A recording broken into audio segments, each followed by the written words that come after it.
What's up, everybody? It's Jason, Zombie Collector, and thought I'd go live, hang out for a bit. No real agenda. I sent a few pals a link. They want to hop on and talk some film and just chit chat. Um, and then we'll see how things unfold. But anyways, just thought I'd hang out for a bit. Oops, there we go. Sorry. Hey, what up, Henry? Thanks for popping in, bud. So, anywho, just thought I'd hang out for a little while and, like I said, talk a little bit film. I had a couple movies I grabbed real quick and maybe just do a little chat about the movies. I'm not know if I'll be on super long, but yeah, man, just want to thought I'll hop on a little bit and just see how things going.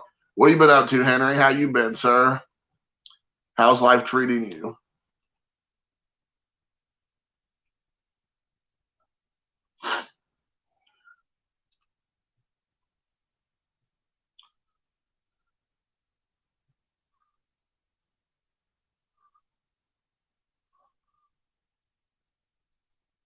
I don't know. I'm assuming that's supposed to mean maybe Joey Votto. Yeah, sideways. It's you know what? Now that I think about it, that's the one with Paul Giamatti, I believe, if I'm correct. And I don't think I might have seen that movie one time, but it was one of the ones that I kind of just I need to go back and revisit. Basically, I guess that's the best way to explain it. It's either I need to revisit it because I don't really remember a lot about it, but I think Paul Giamatti, Bart Giamatti's son. We are not drinking freaking. If they have lines like that, then maybe it's a pretty good movie because I like that. I'm assuming that's a line from the film. All right. Hey man, Hopefully thanks for it'll popping on. What up, brother? hopefully that'll hold. Yeah. I forgot to reset it earlier. It happens, dude. It happens. We're already live, so I was already going live just in case. So I don't want you to. Yeah, no problem. I don't want you to do any conspiracy theories, and then we all know about them in the public realm. Oh, now you're in the dark, setting the mood. It's gonna be like Showtime after dark. A little bit. Trying to A little bit. There we go. That's a little bit better. Oh, I see. Yeah, I get what you're saying, Henry. Oh, Eddie Guerrero saying Orle Vato. Okay, I get you now. I thought you were trying to say like some kind of Spanish version of Joey Votto, and I was like, I'm not biting. I'm not doing it, dude.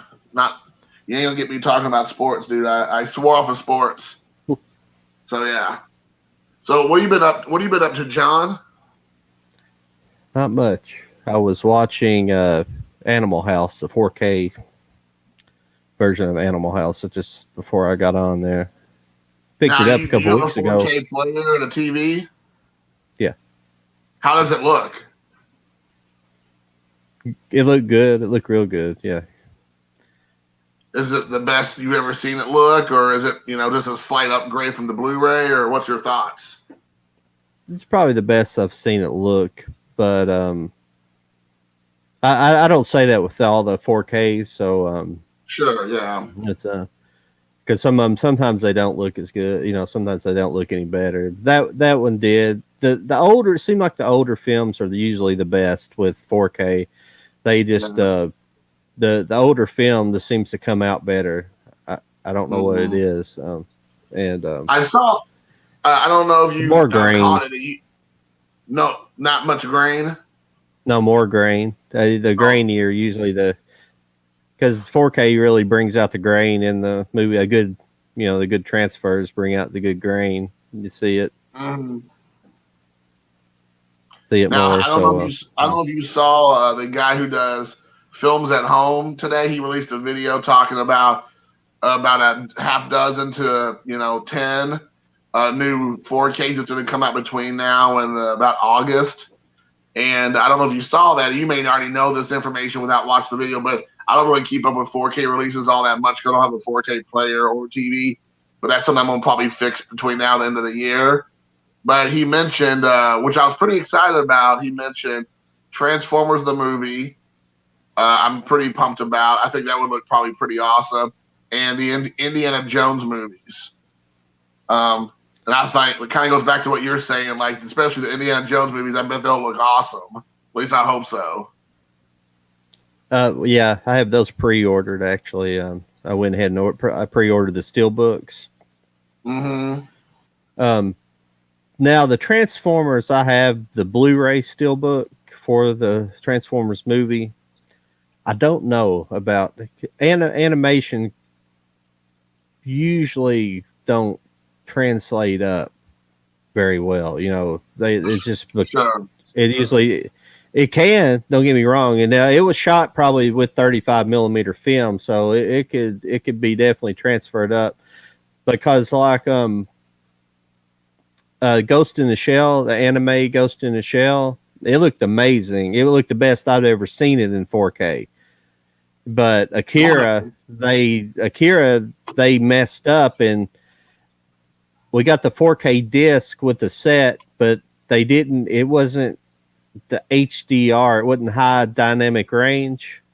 It was just standard dynamic range, and it looked all right, but it wasn't near the quality that we got in Ghost in the Shell. So they were supposed to replace those discs back in February. They were supposed to release the regular, I guess the regular slipcase version of Akira on 4K back in February, and they never did. I never did see it come out. So, and then I sent about a half a dozen emails to Funimation trying to get the replacement disc, and they never.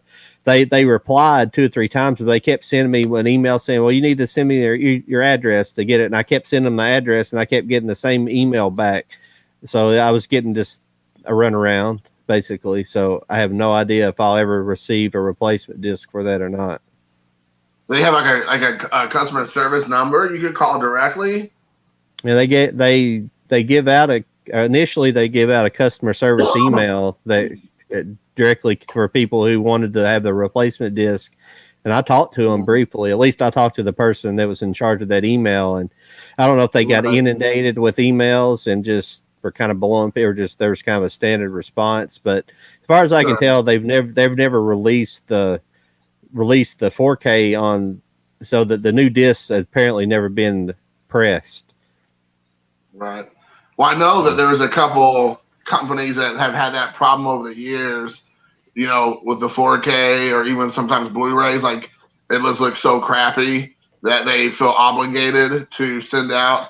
I even heard that with supposedly just recently with Donnie Darko, there was like some really issues, and so they're talking about like reissuing it out to people that bought it or something because of the transfer or whatever. So I know there's like, sometimes there's such a public outcry, they have to try to rectify it to save face and to like keep people coming back. Yeah, I haven't even watched my copy of Donnie Darko. There's supposed to be some kind of frame rate issue. It don't sound like it's bad enough to really send it. I may ask for the copy, I may not. Right. Sometimes I don't. Some people get real technical about stupid stuff like that, and I don't. It's if it's a big effect, it would be a big deal. So I don't know. Sure. I'll see. I need to watch it and see if it affect some people's players. It didn't affect, but I heard the LG players like I have were affected by it. So I'd have to play it and see.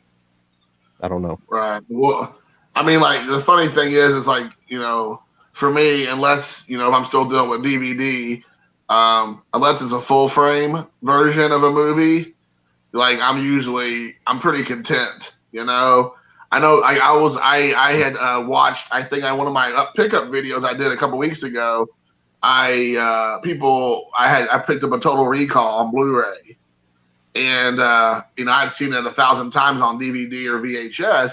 And I read the reviews. I went to Bluray.com and read the reviews on that, and people were really like kind of crapping on it. So I was really expected to be like real this garbage. And maybe I'm just like like you were saying, like maybe my expectation is just so much lower. Like as long as it looks good, like it looks like it's an upgrade. Like it doesn't look grainy and like real just like splotchy and the black is really faded or whatever. I would be fine. And I was watching it and I was expected to be awful. And I was like, this movie looks fine. Like I think it's definitely an upgrade from a DVD. Is it the best ever? Well, probably not. But I remember I was expected to be like, how sometimes Blu-ray companies would release almost like the exact same variation off the DVD and to say it's a Blu-ray, and it's like hardly looks any different from the DVD. But I watched it and I was like, this looks great. So I'm sure that's the same thing you're experiencing with the 4K.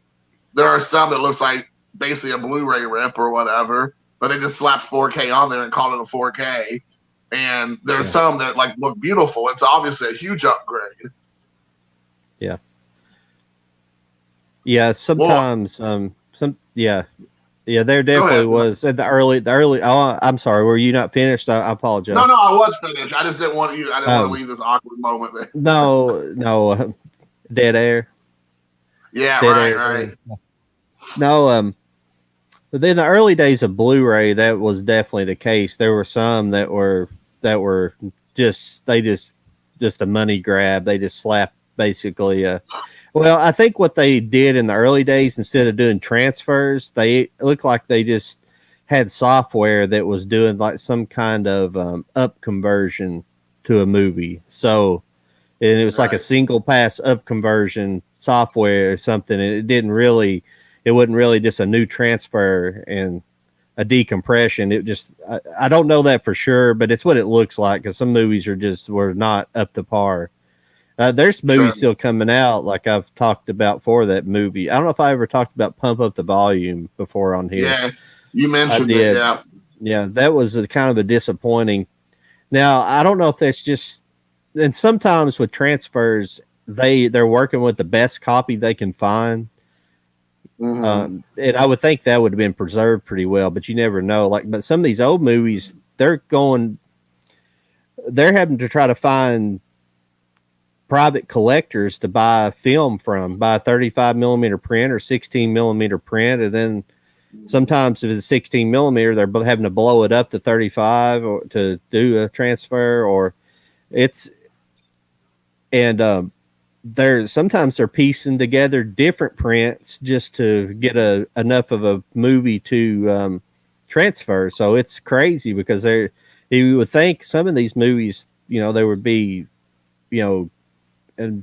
great restoration or they were stored correctly, but they were not. Now stuff like Spielberg's work, stuff like that, like of his movies, a lot of that stuff's been stored I believe they're stored in those salt mines. Have you ever seen that big vault system they got? And they've been stored in I think a lot of his movies and probably Lucas and stuff like that have, some of the bigger, they have properly preserved their movies, but sure. Well, I have some friends. There's a website. I've maybe mentioned. I've maybe mentioned this on the channel when I'm on my own. I might have talked to you about it. But there's the originators in horror talk radio, Dead Pit, and they have a YouTube channel also that they're active on, and they were the first ones this is back like 2005 and 6. I mean, way before, YouTube became what it is today. And just like where all these like boutique companies, like you were saying, like looking for films from like private collectors. And there was like a group of us, even though I wasn't one of these people, but I was involved in a lot of the conversation where they were buying up a lot of the grindhouse and horror movie, original 35 or 16 millimeter prints. And they were like in private people's hands because no one was like wanting to buy these movies because they were kind of like, the things that you don't talk about, the lost movies from the 80s and maybe early 90s and all this kind of stuff. And I remember one in particular was Mad Men from like 82 or whenever that first came out. And one of the guys in particular, his name's Wes, if I'm not mistaken, if he ever watches this, he can correct me, but he had the original print, one of the original prints. He bought it. And I think, if I understand correctly, like, he'd been reached out to because it was well known that he owned that copy, and they Yeah. bought it off of him, or they borrowed it so they could like make the movie, make a better version of it or whatnot. But I had heard not just from him, but other people who own different films, like you said, they were trying to buy them up or like rent them or whatever, so they could do that those upgrades to Blu-rays or whatever, because they were pretty much lost. Like, unless you're like a big name director, you're not finding these movies. A lot of these other directors either no longer make movies, they sold all their films, or they sold all the rights, and they're like disappeared, or they ended up in private collectors' hands, like you were saying.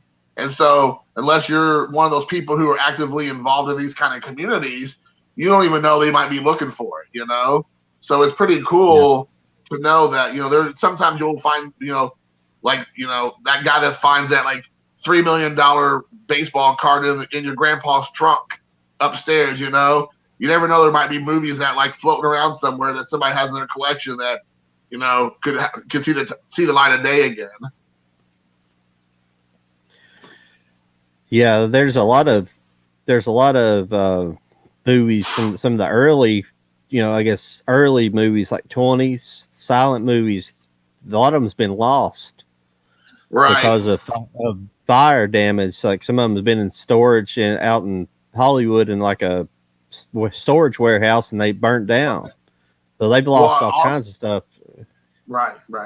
Sorry, please continue. No, go ahead. Well, I was gonna say, just to kind of follow up with what you're saying is that back in the day, they stopped doing this now to my knowledge, but back in the day, all the studios, MGM, Fox, Warner Brothers, whatever, Columbia Pictures, whatever, they would just get rid of the films. They would just throw them away, because they just didn't want to hold on to them. They used to have those big like auctions and like big estate sales out of the back lots back in Hollywood. And they would just sell like the props and the films and everything at peanuts for a lot of times. And whatever didn't sell or whatever they just thought, or they would just throw it in the garbage, or they burn it or whatnot. And so a lot of the stuff, like you said, either it's really gone because it was an accidental fire or whatever, fill in the blank thing, or they just got they sold it to people. It may or may not ever show the light of day again, or they purposely threw it in the garbage because they're like, well, no one wants to see this random film from 1955 or whatever, or 1932 or 1929 or whatever. We're just going to toss it in the garbage. So, like you said, it's some of these things. Like, I know, like, is it Phantom of the Opera or which one is it that they have found parts of it? It was like Lon Chaney Sr., I believe it was like, I forget which one is it. London After Midnight or something. Maybe that's the one. But they only have parts of the film. I'm not positive. I wouldn't doubt it, though, from some of his movies. Yeah. Be missing like that. So, yeah. Right. So they said they have parts of the film, but they don't have the whole film because of that very reason, And I mean, I know we all. No, I was just going to say there's possibly somewheres in the world there's some private collector or some family of family members of a private collector from back in the day that has a copy of that sitting in their private theater. Oh, without a doubt, for sure. And then Henry posted here. I posted a video of my VHS collection, Down Twisted, with Carrie Lowell and Charles Rocket, not on DVD. Right. And I mean, Henry hits on a good point, and I know you and I both talk about this. The one thing with physical media is, one, there's never going to be enough. You're never going to run out of titles to buy or collect. But also, there's certain titles that never came out on DVD, or they don't come out on Blu-ray, or they never get, or they skipped VHS and went straight to Blu-ray. They never had a DVD. So there's all kinds of stuff out there we know that that's floating around that doesn't get a certain release. So they have bootlegs or whatever, but they don't have a real release. And that's been like an ongoing issue. Now, I'm sure you probably had this experience. I think probably have very similar experiences growing up. But did you ever go back in the day, like big like flea markets in like Louisville or Lexington or your local areas, and there'd be those bootleg VHS dealers? Do you remember that back in the day? Like, that was a real common thing. And they have like these big, like, once a month or once every couple months, huge like Memorial Day or whatever, like these big in an arena or whatever, or inside of like a stadium or whatnot, or like a big like a 4-H fairgrounds, and they had one of the guys or a handful of guys would be a VHS bootleg dealers. And I remember stuff like Song of the South and like old school TV shows and westerns and all that stuff. That's where people would go find that stuff because you couldn't find it anywhere else. Yeah, there's a flea market down. Now, I've never bought a whole lot of that stuff, but there is a flea market like right down the road from me here. And they, I remember they used to sell screeners, I think, that video stores would get. You know what I'm talking about? They're the full movies, but they would periodically have a little strip that come up saying not for resale or something like that on it. And I think the copy I have of Coffee and Cigarettes by Jim Jarmusch to this day is a screener. I've never rebought it. Unless I've got it. I might have it in Blu-ray, but I think are now probably collector's items, I would think, because it's a rare thing. It's a promotional item. You're not seeing that everywhere. And when I say rare, I don't mean like it's $100 or something like that or $1,000, but it's just something you're not going to see every day because I don't think they ever really screener copies of Blu-rays or DVDs and stuff. It was like a VHS kind of phenomenon they did there. Do they do with DVDs and stuff, screener copies? I've never seen it. Yeah, that's how that one was. It was from a video store. Yeah. See, I didn't see that because by the time DVD really kind of like started taking off, like almost all of my local mom and pop video stores went out of business. Because DVD pretty much ran the VHS business out of business. And the DVD places were almost all like big box stores, and so they weren't giving it to like your local people coming in. Like my dad was friends with the local guys, and so we would get screeners from like on VHS. So that's how I remember that. But I guess it makes sense, like you said, on DVDs. I guess I probably have seen it somewhere, but it wasn't readily available like it was on VHS. Yeah, like I say, I never did buy too many of them. I think I actually had maybe a copy of Mallrats or something like that. Oh, that's cool. It was like that but I think that was on VHS. So I think it was a copy of Mallrats on screen or copy on VHS. I did have it, but I don't have that anymore. I didn't really collect VHS very much. It was kind of I mean, in those days as a kid who, I didn't really work. $20 is a lot. So, and most movies were like $20 or more, so so by the time I got out of school and got a job and everything, that's about the time DVD rolled around. That's why I got into collecting DVDs, because I kind of had money of my own and could spend it however I wanted to, Making it rain at the club. I know. Yeah. So like Henry says, I also own films and commercials on 16 and 35 millimeter. I have an NBC special from 1980-ish, not on any format at all except film, and I think that's what I'm talking. And that's good. I mean, that's what Henry's saying, and I agree. Like I know a lot of people who have some really pretty hard to find or rare 16 and 35 millimeter like commercials, short films, movies, TV shows. There's a up in Strongsville, Ohio. There's a place called Cinema Wasteland. It's a twice a year film convention, and it's mostly like grindhouse, exploitation, horror movie type stuff. They also mix in like some like really avant-garde or like real like weird, like just kind of like something weird video type people in there. Sometimes they'll do adult stuff, whatever, with stars that come in and out. But like one of their selling points is kind of what Henry was saying, is that there's guys who have these collections. And they'll set up a 16 millimeter reel in there, and you can go and watch all these old school TV shows and like cartoons that are like no longer, let's say, acceptable in our modern society with the subject matter. Things that you would never see on there, and they show it on 16. And you can go in there, obviously it's part of your your pass for the weekend you pay, but you can watch this, and then people will talk about it, like some of the people who are involved in it, or the people who own those 16 millimeter prints. We'll talk about, these movies or these shorts or these commercials. And I think it's very interesting because, it is a part of Americana that a lot of people don't see anymore. You know, it is a segment. I mean, you know, I always still like those like Mill Creek box sets where they show like old school commercials or like whatever, and they just like show that. And I just like having that in the background sometimes. You know, it doesn't. I mean, that's not something you really need to pay attention to, but it's just kind of cool to like see like a McDonald's commercial from like 1962 or whatever. You know, that'd be pretty cool. There's I can't think of the guy's name. He saw in one of the documentaries on Mystery Science Theater. One of the episodes, but he was the guy they got all their shorts from.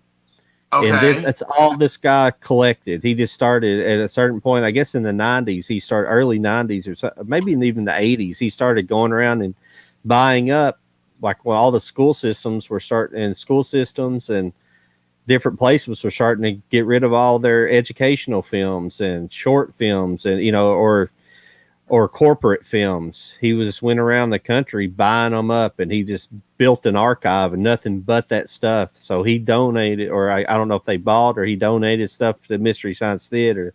And that's where like their educational short films come from that are but before they show different movies. And, yeah, he must have a massive collection. I'm sure that's still going, but. Oh, I'm sure. And I mean, that's such a great idea, honestly, because I mean, one is nostalgia, and two, it's a very specific time of America because that's not a thing anymore. I'm sure you remember. I remember my teachers loading in the projector 16 millimeter movies, and they would show us stuff on there because that was the only way you would show stuff back then. And then sometimes later on, it went on to VHS. But in the 80s, you know, that was how you did it. I remember teachers like, you know, spooling it through to get it set up, and they would turn it on and they would project onto the whiteboard or the black. They pull down the screen. I should say back then there's no such thing as a whiteboard in the 80s. They pull down the screen and they would show these films. And like you said, it was educational films. It was, you know, I mean, everything under the sun could be like, you know, animal like kingdom stuff. It could be anything. And I remember watching all kinds of stuff like that. And I would say probably through about the mid to late 80s, you know. And then I think by that point, VHS was affordable enough that they could get rid of that. And then everything went to VHS. And then back then they have all the TVs and the VCRs on those big carts. And they would push it from room to room whenever the teacher needed it, you know, to show something, you know, because they didn't have 45 TVs and VCRs, so they had like 5. So every teacher who was showing something. So that's a good. I never even thought about that, but that's such a cool memory from back then. Now these schools have like every classroom has like a projector and a pull down. They still have the pull down screen, but they all have like a projector they can hook up to their computer now. In newer schools, you know, but. It's just cheaper to go that way, so they can do a lot of things on that. Put their whole lesson on a PowerPoint presentation, basically. Yeah. Well, yeah, I mean the kids now. I mean, my son is able to like, you know, splice together videos and screenshots and stuff whenever he's doing his like stuff at school. I mean, you know, things that I could even do if I wanted to. I mean, they're just so used to that like type of medium now that's just the reality. You know, back then it was not even a thing.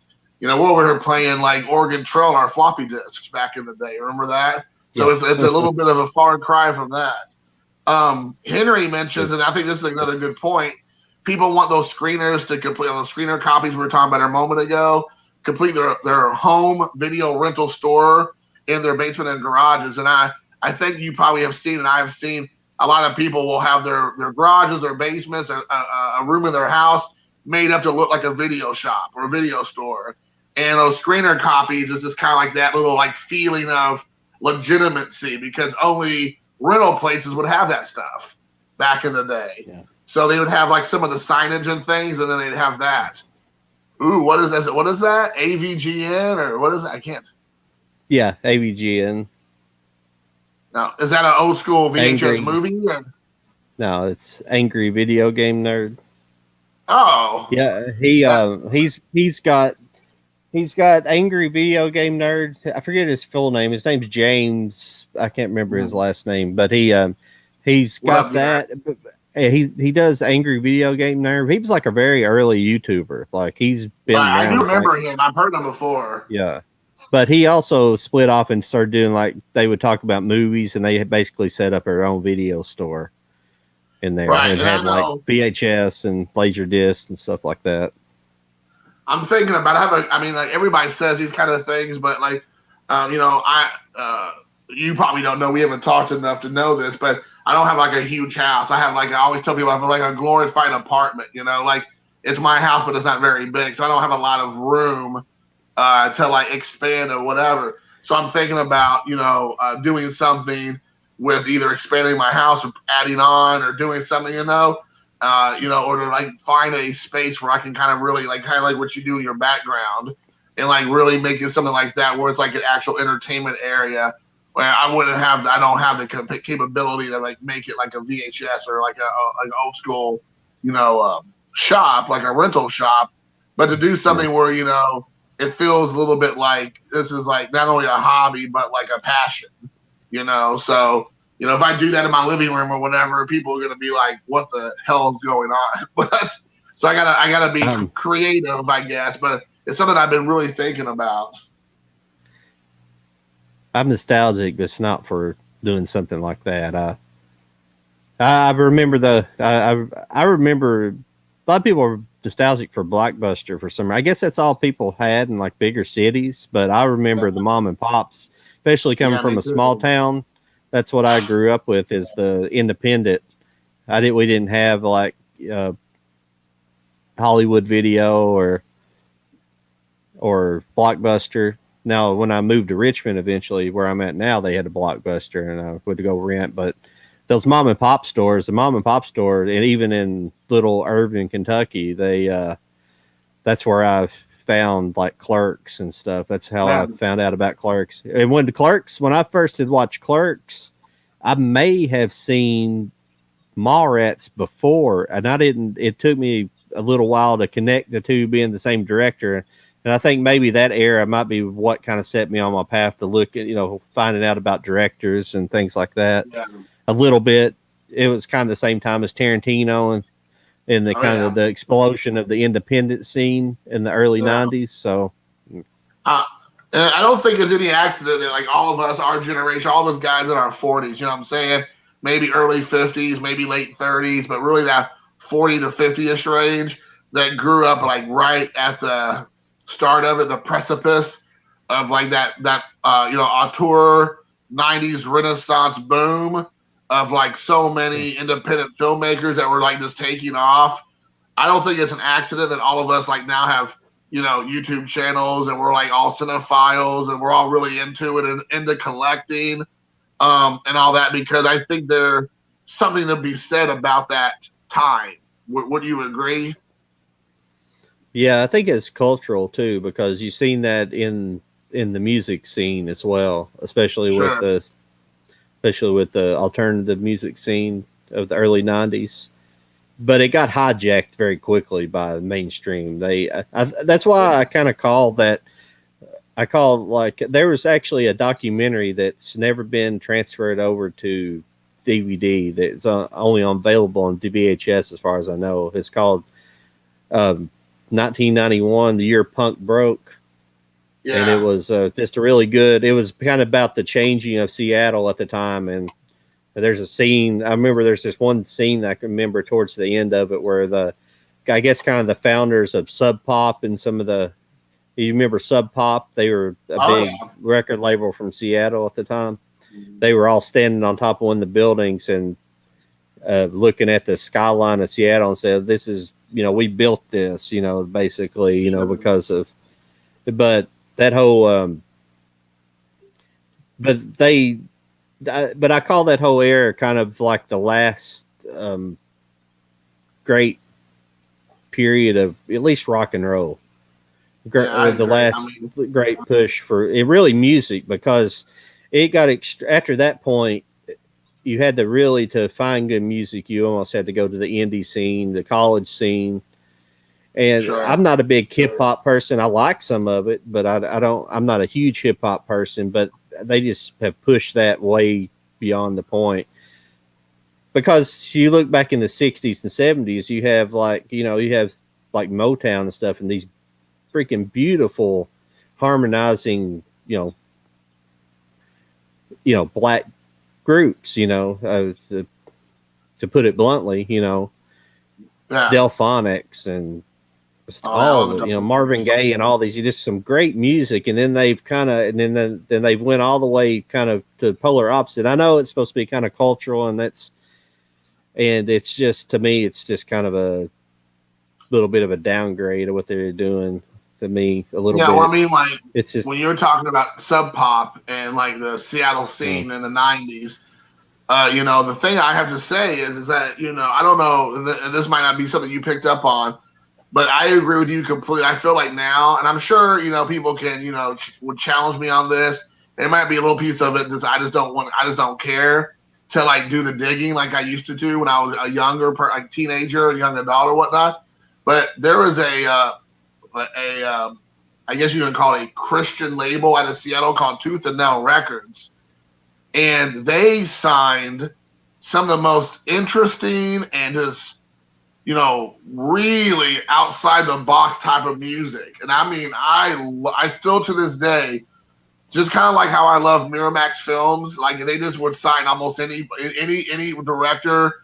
They would give them money to say, hey, go do your vision. And I felt like Tooth and Nail Records out of Seattle, Washington, was doing the same thing. They're like, hey, you have a relatively clean, it's not like a bunch of like garbage, like cussing and women and sexual stuff. Not all the bands, I'm sure, were Christian or anything, but they had like a quasi-positive message, so they could say, hey, we'll put you on our label and give you money to do videos and go on tour and make records or whatnot. And I mean, there's a couple sampler DVDs and CDs that are out there in the market if you ever come across it. And I'm telling you, it is probably one of the most, in my humble opinion, outside of maybe like Victory Records out of Chicago or whatever, that one of the most eclectic groups of musicians ever on there. I mean, you have everything from like hardcore, like chugga chugga, like the punk rock, to like hippie dancing in the fields, to like electronica that sounds like it's off of Super Mario Brothers. I mean, everybody and all in between. So I mean, to me, like you said, do you know the bands? Do you remember any of the band names? Yeah, I mean, you have Overcome, Unashamed, Joy Electric, the Danielson Family, Plank Eye, Goaty Hook, the W's, the Supertones, 5 Iron Frenzy, Overcome. I think I've heard of the Supertones. Yeah, I think I've heard of the Supertones. Right. Are they ska? Are they a ska band? Yeah, ska, right. You can pick out the ska band by their names. I love ska. Yeah. I loved it. I loved it back in the day. Yeah. A lot of people don't. A lot of people are like, what's not to like about it? It's fun. Right.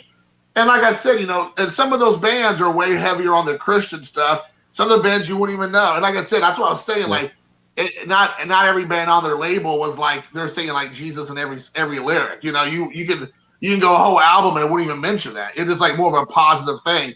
And Larry talked about he loved some Christian metal back in the day. I agree. There's a bunch of Christian metal from back then.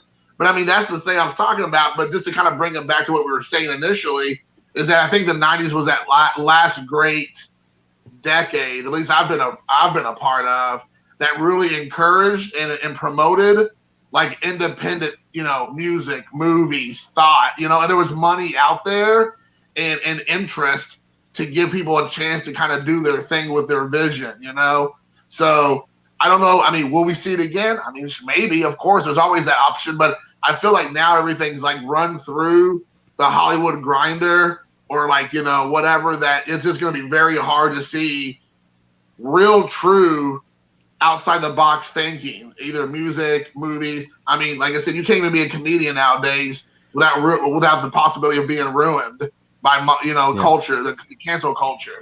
So who knows? Well, it all really, what hurt it, what didn't hurt it, it's good and it's bad, but home recording got so good, like being able to, go buy microphone for cheap and Right. buy like my couple good microphones and record to your computer and have really decent quality and not have to. Especially now, the recording quality for digital is like really good. I mean, you can churn out a pretty good product in your home if you know a little bit about, if you kind of study up on recording just a little bit. And so people are doing it at home, and then now and there people becoming like YouTube stars and stuff, and are becoming popular on YouTube. So that's way. That's the way in now. If you have an original group, you're better off going to YouTube and trying to get several thousand followers and then get noticed that way. Well, because that's how people are getting discovered. And I mean, like, obviously with COVID, it's changed everything around. Hopefully things will get back to normal here in the next few more months once everything really truly gets, the doors blown off. But there was a place in Indianapolis that's like maybe about 45 minutes from my house. It was called Radio, and it's a local bar that had like a small stage, and you could play music there. And like a lot of big and up and coming national acts would go through there. And it was kind of like the 90s because it was hard to find places like that anymore. And I mean, I used to support that place all the time. I'd go see every band I could possibly go see. I would go through there and watch. And I mean, and I'm hoping they're not going to be, hopefully they didn't go out of business, because obviously the last thing that you can do at a bar / music venue was open back your doors. Like it was not even a real thing. I mean, not till just recently maybe. So, but I mean, like you said, it was hard to find that. So I definitely want to go back out there and support that kind of music because, a lot of those guys you're talking about, they'll try to do like local, they might do like a couple city tour, a couple state tour. They got to, on YouTube, they got some recognition and they can kind of give some momentum going. And I've seen a handful of bands that way that I never knew about, to play there. I mean, there was an all-girl punk rock group called Shonen Knife. That's Shonen Knife. And they do like a lot of the Ramones covers. They're real famous for that. They used to open up for they used to open up for like Nirvana back in the 90s. They were that huge at that time, and I would see them come through there. And so like stuff like that you just don't think you'd ever see anymore. So I definitely try to go see them as much as I can. But I don't know. I guess Lexington for you would probably be the closest place to maybe have a place where you can kind of see national acts that haven't blown up yet that might still be worth giving, $10 to go see or $5 or whatever. Well, Lexington had a pretty good music scene, believe it or not. Oh, that's awesome. And in the early aughts, late 90s, early aughts, I was kind of in the middle of it because I was a sound engineer.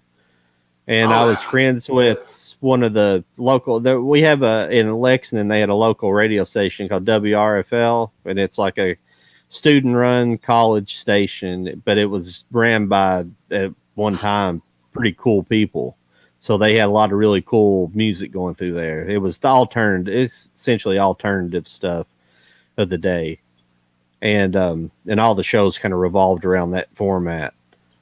And I was friends with those guys, and I was friends with one of the guys who did promoting for it. So I ended up doing a lot of they would have shows at different venues around town. So I had to kind of my own traveling PA system. So I would come out and do the shows for these.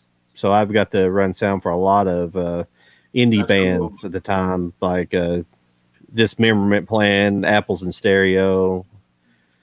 And I sort of did sound for the Los Lonely Boys once. They were kind of a national act at one time, but yeah, I set up my PA, but they had their own sound engineer that came in, but it was just like a record store. It wasn't a big to do, but they were a pretty good little group trio at the time. But I ran sound for all kinds of people come in and out. And then probably why I don't care much for metal is because I used to run sound at an all ages club in Lexington, and it was a and it was nothing but high school bands, and it was metal, all metal, just all metal all the time.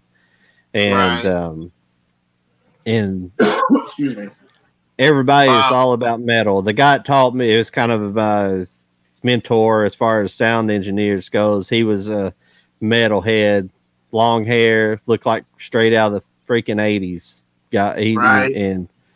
And mustache, looked like somebody out of Beavis and Butthead.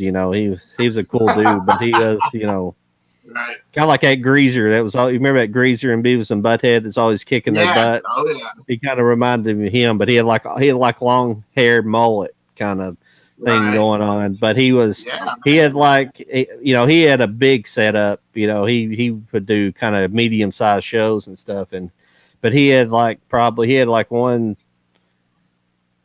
Like he had one effects rig just for nothing but doing basically the kick drums on a metal drum set, which you know how they have that real high clicky sound when you see a metal show. It's like all high end sounding.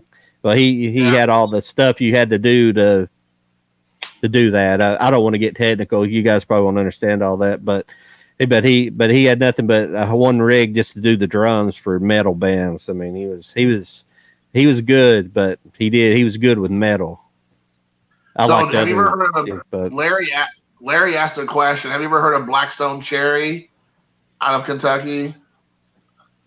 I don't think so. Are they newer or older? Well, he just said that he likes that band, and he just said, I never heard of them, but he said that since you're mentioning bands, so there you go. Hey, what up, Golf? Thanks for hanging out. I've lost touch in probably the last 15 years. I started having hearing issues, so instead of keep just pushing it till I went deaf, I quit sound engineering. Right. And preserve my hearing. Sure. I've got enough health problems as it is. Bad eyes, bad ears. Yeah, so I kind of preserved my hearing back in the day, so I had to give it up, unfortunately. I'd been around race cars all my whole life and heavy machinery, and I didn't have any chance at all, so I had to give it up, unfortunately. So let me ask you this: I know, have you went this week at all and looked for any, physical media, Blu-rays, DVDs, anywhere? Have you been looking around? I know you've done a couple pickup videos over the last week or so, and I haven't went yet this week myself personally. I might try to go this weekend. I'm gonna be pretty busy, but I didn't know. Have you done any looking around? Yeah, I went to Big Lots, but they don't look like they didn't have a whole. I bought a few things, but they didn't have a whole lot of new stuff. I'll pluck one thing out here. I haven't done a video just yet. We're gonna get a look behind the curtain. I haven't done the video just yet, so let's see. We got an exclusive. Mostly DVDs, but nice. I don't know anything about it. Is that like a Hong Kong or something movie? Says the Grandmaster at the top from the writer of the Grandmaster, the Final Master. I haven't seen either one. Yeah, there's the back. I don't know anything about it. Yeah, it's probably a Korean or Hong Kong or something like that. I try to pick up all the kung fu stuff I see or something. I like that stuff. And I'm falling behind. I'm watching the DVDs though, bad. But man, this is impossible. That's one thing. Yeah, but that's all I found. Well, if you buy the kind of amounts that sometimes some of us buy, it's just and plus you're still getting the stuff you're getting more of the high end stuff or the stuff from the boutique companies. Plus, you're doing the flea markets and pawn shops and the Dollar Trees and the Dollar Generals and all that stuff. It just starts adding up real quick. It's just you only have so many hours in the day, all that. And I know before I forget, Larry mentioned at his Big Lots they haven't had anything in like 6 months. I think kind of goes back to what you were saying. Like, I don't know if Big Lots is going to be. I mean, unless they do all of a sudden a dump of physical media, I think they're pretty much getting out of the physical media game. I think they're kind of just leaving stuff there, and then just the people pick through it over the weeks and months, and then once it's gone, it's gone. Because I have a Big Lots just down the road for me too, And I mean, like, I'll go there and like there's stuff I have interest in, but their prices are still just I just can't justify spending $5 for a DVD nowadays. I just can't do it. You know? So if it's like in the $1 to $2 range, I can pull the trigger on that usually. But I still feel like the one up here, the one by my house, you know, a lot of their titles still I just can't, you know, justify spending like $5, $8, $9, you know, on a DVD and on a Blu-ray unless it's something pretty unique or different. But I haven't seen the stock switch over. So I think they're just kind of just saying, hey, whatever's left's left, and that's kind of where we're at. And then, this is interesting. Larry said here, he said he has a friend that told him that Walmart wants to get rid of their physical media, and they're getting rid of that. Their season selections, so no longer TV shows, which doesn't surprise me because, I mean, we've talked about this. I mean, there's a handful of guys on YouTube, and I know you watch them too. We've talked about them. You know, where you have they might sound like they're the Chicken Little, like the sky's falling, and they're saying, you know, it could be next year, it could be 5 years, it could be 10 years, but we're going to see that market continue to shrink, you know, and I think that's true. I mean, like when you hear people like Larry talk about that, I mean, that's what do you expect? It's going to happen. It might not just be all of a sudden like that, but it's going to be, you know, one store. What do you think? Oh yeah. Because you definitely see it already shrinking, especially Best Buy. Best Buy, it's like every time I go in there, they have less and less. And like I think I talked about this before on here that like their shelving keeps reducing. I remember when Best Buy was like, well, I remember when they had VHSs, and then I remember them converting over to DVD, and then them having like maybe 10 shelves in the middle of their store full of DVDs. And then them losing a shelf each year, and then it's went down to nothing, hardly. Basically, the only thing they have anymore is the new release release island right up front, and then they have some in the back, you know. But then the back is picked through, and occasionally gets new stuff, but they're getting really bad. And as far as Walmart, I wouldn't be surprised. And that's the rumor, definitely with Big Lots. I think the reason I keep finding a few things, they probably have some stuff left in the back, and they keep setting out a few things, but mostly it's the same stuff.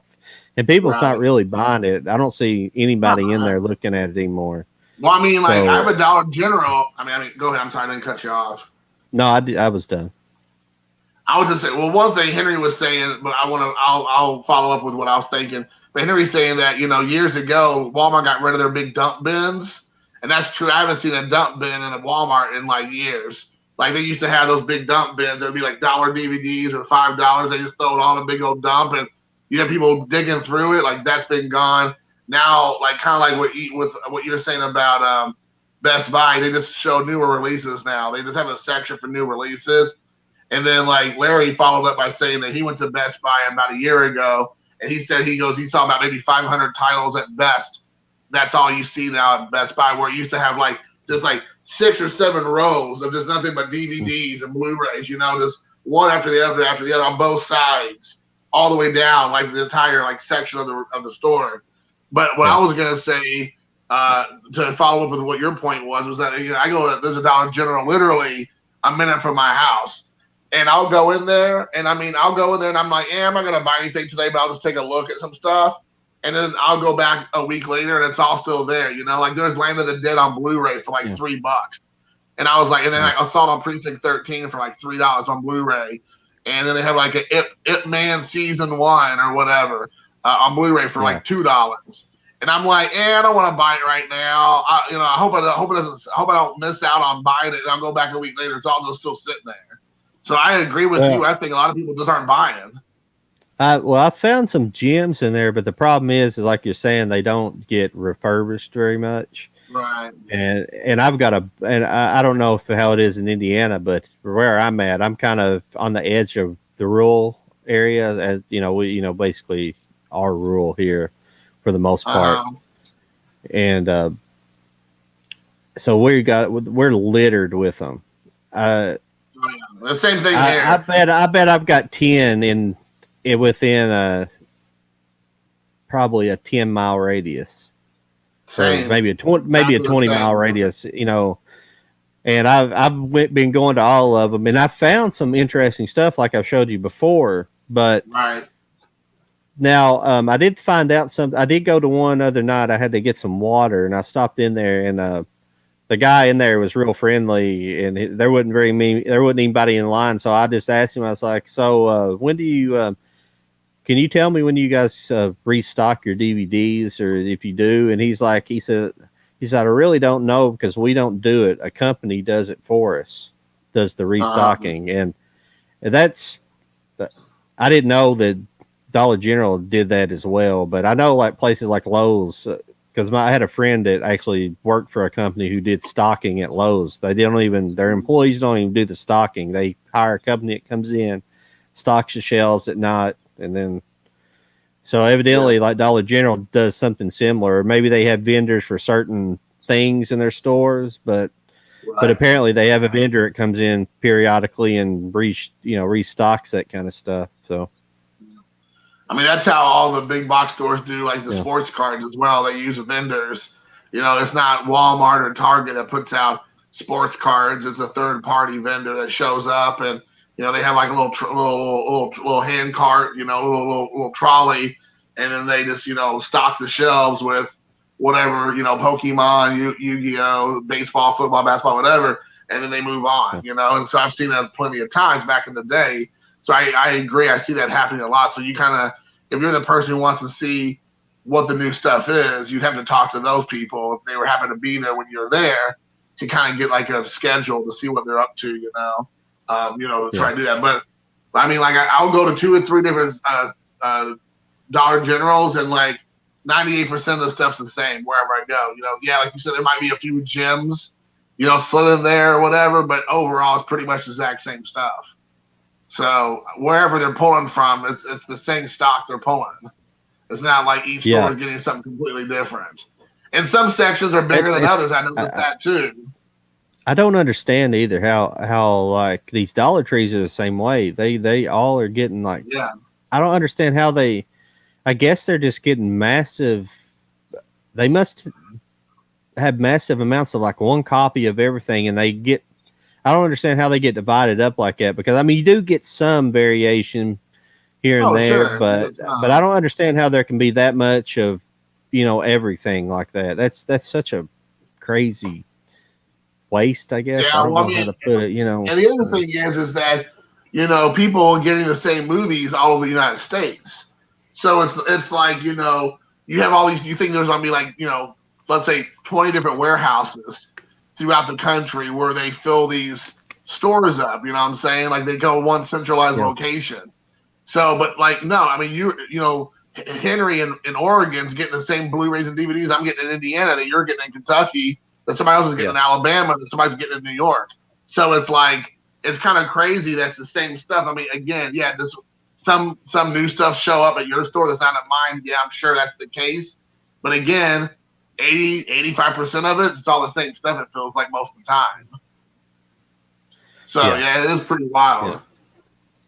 But everybody's getting everything and collecting, because there's people are like, seem like they've started going mad in the last couple of years, especially since COVID. Like I see some of these collectors, and I've pretty much, like I've talked about before, I've definitely pinpointed that there's a lot of people out here who's just collecting. They're not movie people. They're not watching them. Now, I enjoy collecting too. I do enjoy it. I'll admit I do enjoy the collecting, but I've always bought movies to watch the movie and have the movie, not just to own the piece of physical property, Sure.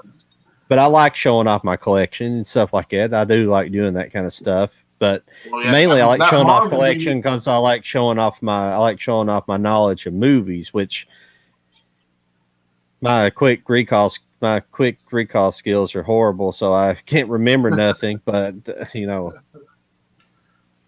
so well, I know that you did that video a couple of days ago with the Marvel Steelbooks, which was amazing.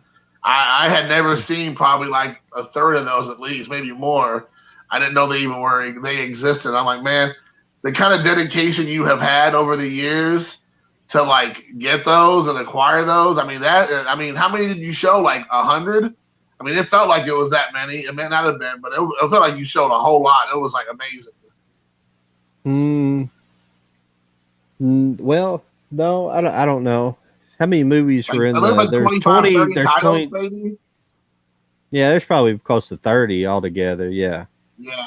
I have like Man, I it was have an like hour. It was an 150 hour steel books long. or something, but yeah, I have about 150 steel books or something like 130, 150, something like that. And Yeah, that was next level stuff. but there's some people that's got tons more that that's all they. But there's a lot of people Oh, that's all sure. they collect is, which is fine. That's to me the reason. Before 4K, I didn't collect steel books. Now I have a couple of this 4K Blu-rays in my collection now since I started collecting Sure. them, but I didn't. I didn't when I would see them in the stores at first. I was like, man, I don't really want to pay that extra money for the steelbook. And then I started thinking, but then I started seeing them, and they're like, man, they're kind of cool. The first one I passed on, and I made a big mistake of passing on, was that Guardians of the Galaxy steelbook that I showed.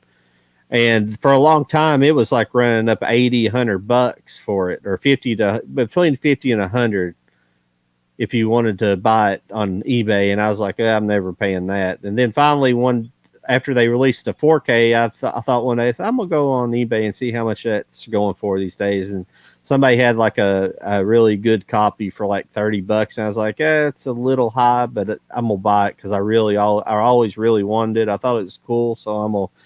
It's also the 3D version, which I have no interest in the 3D part of it, but but it was I was like, I rarely buy stuff like that aftermarket on eBay, especially for those kind of prices. Now I've bought a lot of laser discs, but no more than like $10 laser discs, but that's even too much to really pay for laser discs, because that's why I quit buying laser discs on eBay, is because it's a lot funner finding them out in the wild and buying them. And if you find them out in the wild, there's 9 or 10, there's a 9 out of 10 chance you're going to get it for $1 or $2 a piece for them, for even a Criterion collection.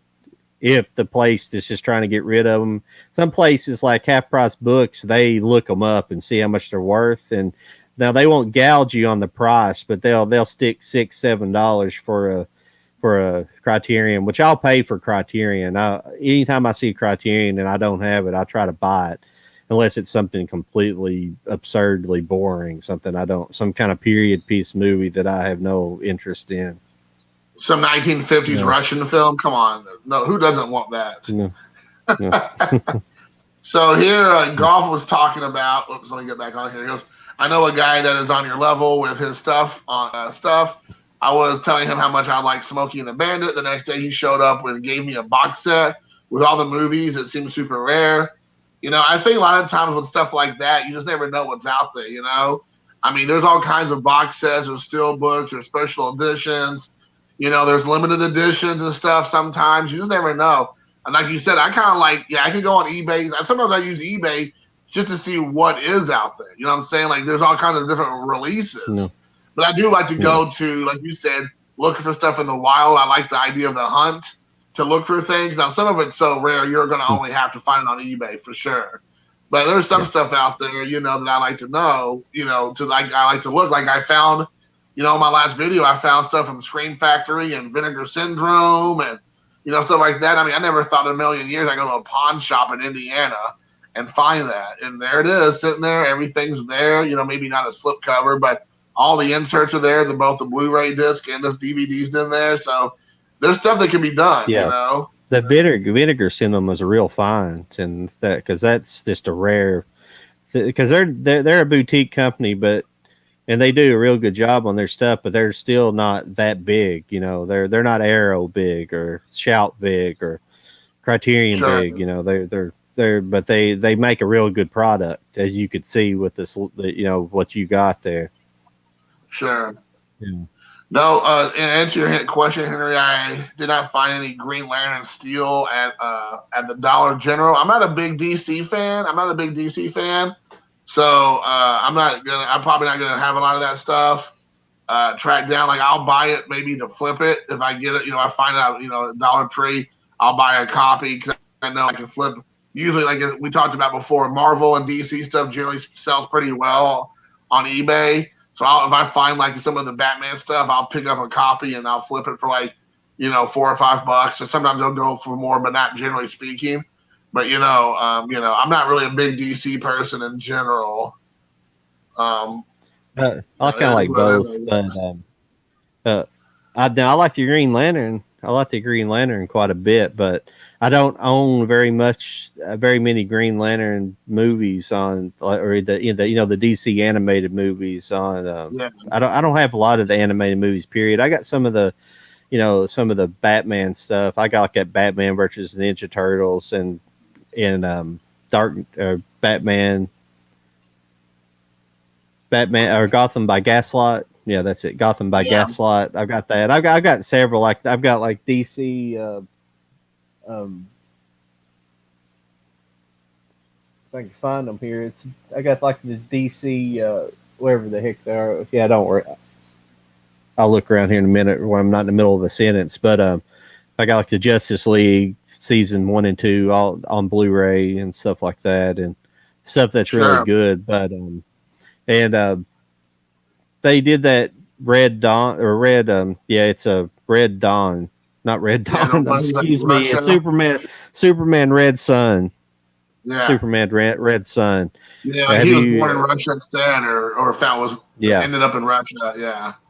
Now I do have Green Lantern graphic novels. I have the series that most of the, not graphic novels, but the trade comics. Yeah, the ones that Jeff Johns had done.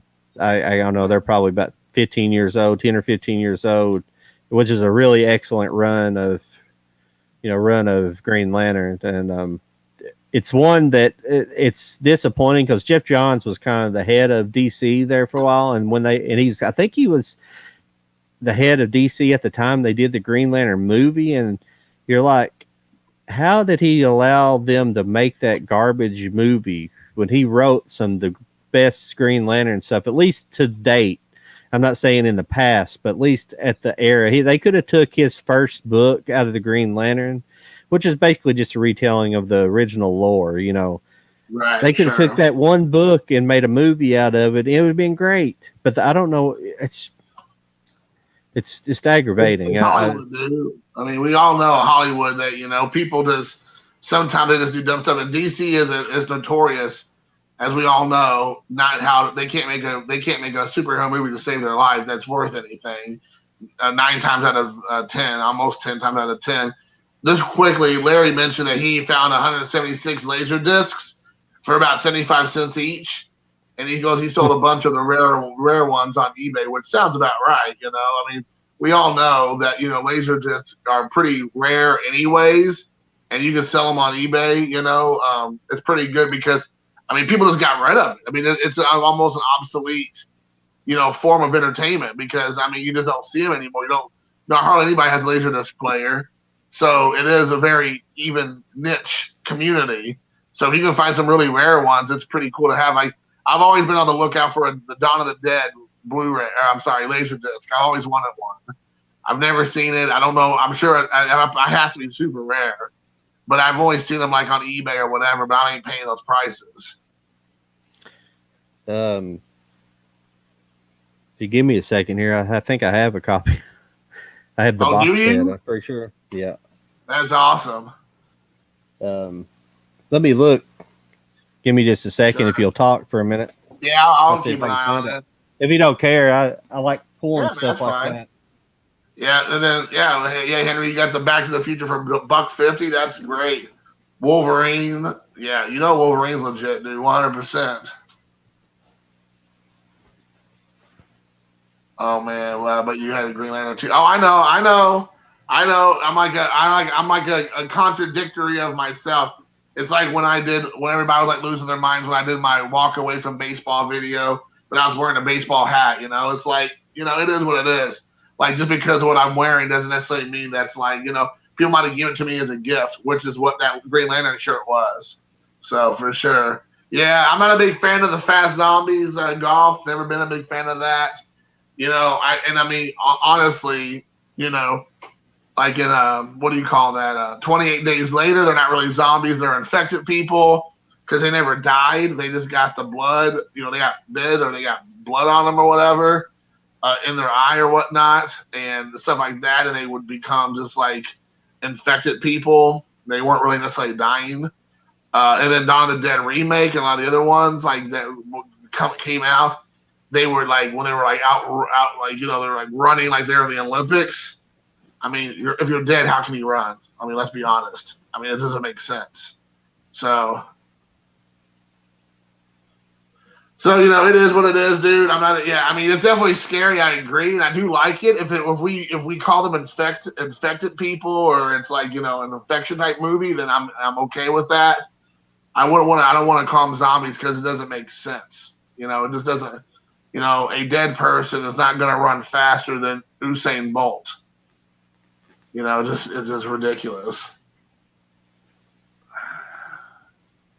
Oh, I know golf. I do. I have. I mean, the thing is, I love this hat. I got it. This is my son's team's hat, and it's a new one, and I love it because it's black and green, and it's like we just got it a couple of weeks ago. Man, I've been loving this hat. It's like my favorite hat. So I just wear it like I feel like I wear it all the time. It's like how fat Kevin Smith would always wear his hockey jersey.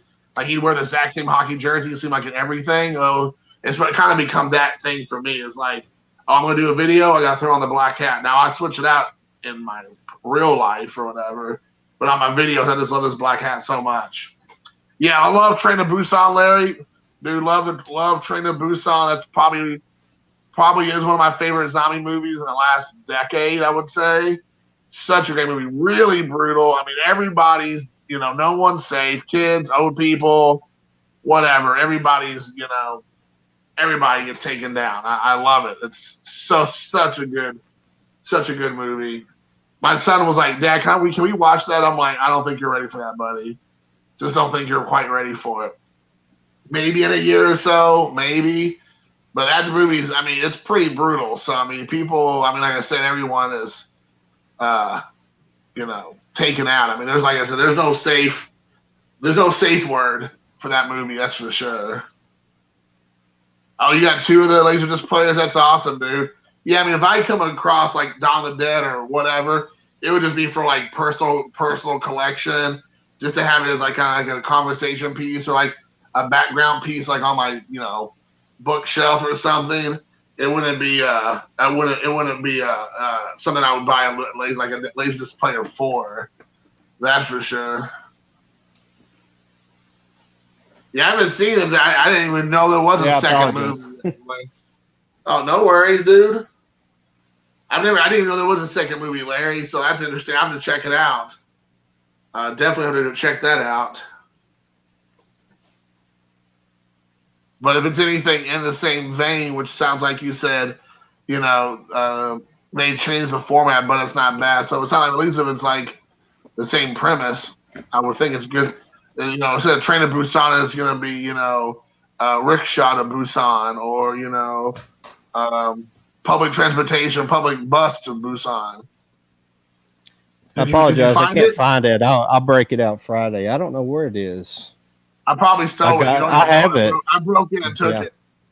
Yeah, I have it. I don't know where it is. It should be with all my box sets here, but I'm rushing myself. But I did find this. This is a pretty cool set here. This is the... Oh, dude, the T2 one. Nice. Yeah. I can't really... Hang on a second. There. Yeah. But yeah, this is awesome, dude.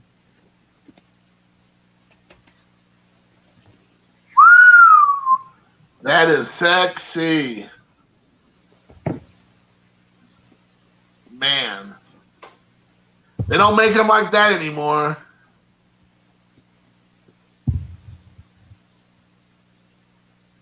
I was let it wash over me as I would look at it. It was like, whoosh.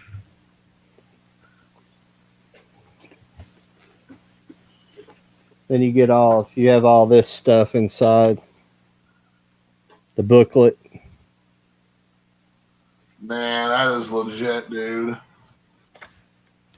And there's nothing that special about the covers of these. It just T2 the same It's the same cover as the outside there. I guess it's broken. I'll have to look here. Yeah, there's 3 different. I guess these are. Excuse me, hit the microphone there. Definitely should be it. Yeah, but these are on 3 discs, spread across 3 discs.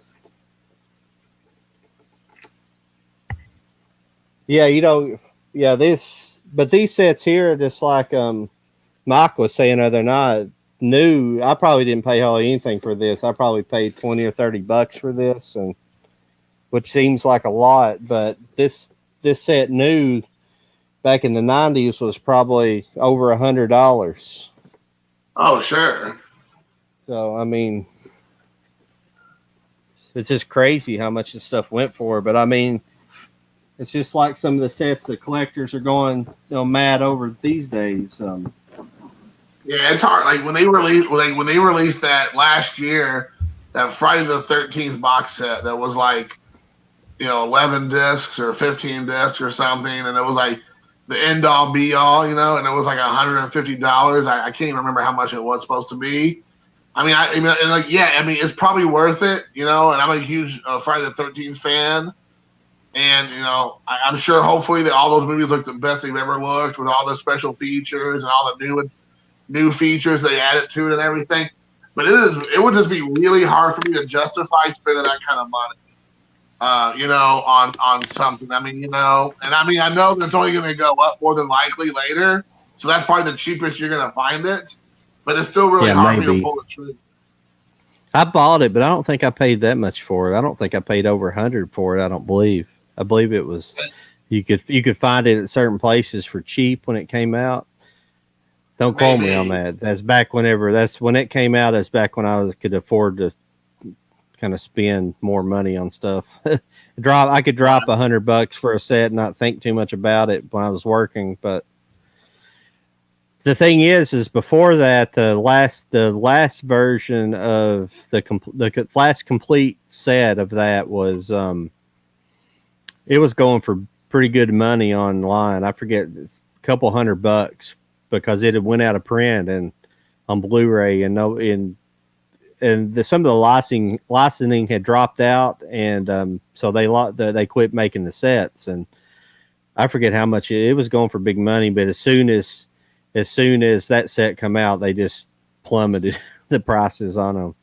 Yeah, so they're actually. I think I'm gonna go because that pawn shop I go to actually has that Blu-ray box set from like 4 or 5 years ago, or however long it was. I think about going and they have it behind the counter because obviously that's more of a high ticket item, but I don't think they have much on it. So, and now that I've built up a good rapport with them, I bet I could probably get it for pretty cheap. So I might go in there and ask them like, hey, how much can I get that if I pay cash today? What would you give that to me for? Because that's actually a good idea. Because they have a couple of them like that. You just tell them to look up the price. Tell them to look up the new price because it's should be able to get it for nothing. Hardly. Sure. Because just tell them to look up the eBay. But they may have paid out the butt for it too. Right. It's a pawn shop, so they didn't. You know better than that. Right, pawn shops, they're not gonna pay anything for anything. Right. Sure. And like I said, I go in there. They know me now because I'm probably one of the few people who go in there to spend money, not ask for money. For something. So. They know me pretty well, like I said, and I kind of have like a, build that rapport. So I might be able to be like, talk to the lady who kind of runs and be like, hey, what would you do if you threw that, if I threw some cash at you, what would be the best price? You never know. Maybe she wouldn't do nothing. Maybe she'd say, I'll give it to you for $10 or whatever, $20 instead of 40 or 50. So yeah, whatever. I don't even know what they have it listed as. Quite frankly, it could be really cheap. Hey, man, thanks a lot, Golf, for hanging out, dude. I appreciate it, man. Yeah, thanks. Good to see everybody here. Who else here? Yeah, Henry's here. We got Larry. Henry S. with a Media Marauder. Larry, BF Golf's been in here. Card Cutter Garrett popped in for a while, for a hot minute. There's all these guys really. all guys from my like I said, sports card days, which is really cool. Medium Marauder kind of came in towards the end because he's more of a physical media autograph guy than anything else. So that's how we kind of got connected. But anyways, but yeah, man, we'll go ahead. We're about an hour and a half into it. So like again, I don't want to do too crazy a video where we just keep going on and on and on. We got to leave something on the bone for the next time, because you and I, John, talked about maybe try doing this again on Friday with Mike. So we'll talk about that. But man, I appreciate you taking the time out of your evening to hop on with me, and hopefully everybody enjoyed. I had a good time. It was just impromptu. I thought it worked out pretty well. So thanks again, John. I appreciate it, sir. Yeah, thanks for having me as usual. All right, thanks man. for everybody for showing up too. Yeah, man. If you all haven't before, go check out Low IQ Media. That's his right there. Go check it out. And go to his channel and check it out. Low IQ Media on YouTube and on YouTube, yes, on YouTube. Instagram, if you guys do that. Oh, Instagram too? Oh, look at you. Yeah. You're on the gram. Who knew? That's where I started. I started there, which it's not a Instagram. I don't know. I wish I had the followers that I have on Instagram that I do. I wish I had the followers on YouTube that I have on Instagram, but Instagram, it's not hard to get followers. Right. Yeah, it's one of those things I haven't done before. I always thought about doing it because I think you can just post pictures or something, and that could be about it. So that's real easy for me. So I might look into doing that because, like you said, but I just hate putting all that effort into something. Like YouTube's like the only thing I really care about anymore. I'm like that old guy that's just like, get off my lawn. Now that I'm already set, I'm just kind of like, there I am. So, all right, guys. Thanks again. Thanks again, John, for popping in, and we'll do it again soon. Appreciate it. Can't wait till the next time. Can't wait. Bye now. Yeah. See ya.